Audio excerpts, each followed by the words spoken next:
I'd overslept and should already be at the hall, trussed up in my mint-lace bridesmaid's dress. But it was only 4 o'clock, still dark outside, and hours from morning. I'd stayed up too late, trying to make inroads into the mountain of reading I had from school that had been gathering dust since the beginning of the summer holidays. "Can't you sleep again?" I pushed the sheets off me and sat up. All this I remember, the crisp cotton of the sheet brushing against my legs, the groggy disorientation as I was pulled from sleep. She shook her head. "I need to tell you something." "Go on then." "No, not here," she said, pulling on my arm. "Where are we going? We have to be up in 4 hours to get ready." "This can't wait. Come on." I was thinking I was still in that dream as we walked up the lane in the middle of the night. Bella in shorts, me in my pyjamas and flip-flops. I was thinking it was still a dream, and any minute some Norse god would appear with Max's face and sweep me off into the woods. Max. Where is Max now?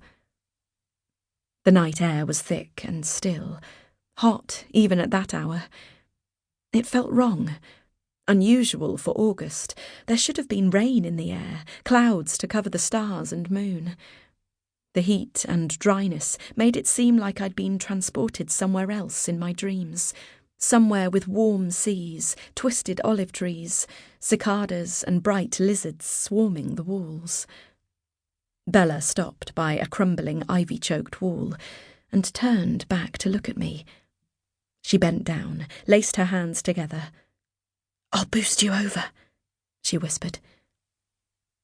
Dean House watched from behind the wall, windows black. My scalp prickled, and I could feel the hairs rise as I figured out where we were. No way. "Not scared, are you?" she said, a challenge in her voice. I remember all this, I think, but I'm not sure I'm remembering it right. There's a woodenness to the memory that makes me think I'm missing something. The dream I had seems more real than this. "What is it?" the detective says, leaning forward. His hair is thinning on top. I can see the light from the fluorescent bulb shining on his scalp. "Have you remembered something?" I shake my head. He doesn't want to know about the day before the wedding. It's not relevant, it's not. Then why does my chest feel tight, full of fluttering fear?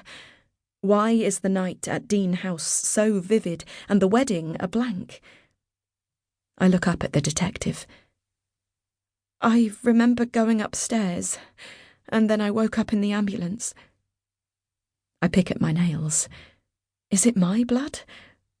My hands are shaking. I was scared. I didn't want to go in there. Bella looked on the verge of tears, and I wanted to be back in my bed. The night grew quieter as we dropped into the garden. Even my breath, quick and panicked, sounded muffled. That house had always been the haunted house when we were little kids, daring each other to open the front gate and go up the path. I never did. I've never been the brave kid. Then Julia and Greg Lewis bought it. And what was it then? Bella marched away round the house, and I hurried after her, tripping over tangled tree roots hidden in the weeds.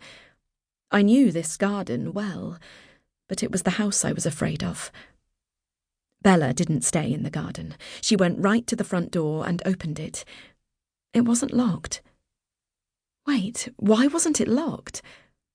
I'm wondering now if any of it was real, or if it was all part of a dream. Haven't I had this dream before? The house, a rainy night.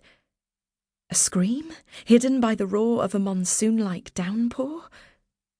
"Bella, what are you doing?" She glanced back at me, and then stepped inside the house. I can't tell the detectives any of this. I don't want to get my sister into trouble. I followed her up the dark hallway, hissing her name, flinching at every creak of the floorboards. What if someone was there? What if Greg...